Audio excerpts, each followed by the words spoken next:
ঝিনাইদহ ৪ আসনের সংসদ সদস্য আনোয়ারুল আজিম আনারকে হত্যার উদ্দেশ্যে অপহরণের মামলায় সেলেস্টি রহমান ওরফে শিলাস্তি রহমান আদালতে ১৬৪ ধারায় জবানবন্দি দিয়েছেন। পরে আসামিকে কারাগারে প্রেরণের নির্দেশ দেন আদালত। ইফতেখার উদ্দিন জানাচ্ছেন। ঝিনাইদহ ৪ আসনের সংসদ সদস্য আনোয়ারুল আজিম আনারকে ভারতে অপহরণ ও হত্যা মামলায় শিলাস্তি রহমান, শিমুল বিয়া ও তানভীর ভূঁইয়াকে গত ২৪শে মে ৮ দিন এবং ৩১শে মে ৫ দিনের রিমান্ড মঞ্জুর করেন আদালত। রিমান্ড চলাকালে শিলাস্তি স্বেচ্ছায় স্বীকারোক্তিমূলক জবানবন্দি দিতে সম্মত হওয়ায় তা রেকর্ড করার আবেদন করেন তদন্ত কর্মকর্তা।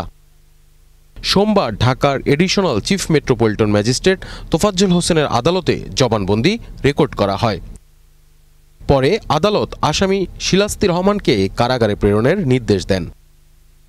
সংসদ সদস্য আনোয়ারুল আজিম আনারকে হত্যার উদ্দেশ্যে অপহরণের অভিযোগে তার মেয়ে মুমতারিন ফেরদৌস ডরিন রাজধানীর শেরেবাংলা নগর থানায় এই মামলা দায়ের করেন। Iftekhar Uddin, channel I, Dhaka.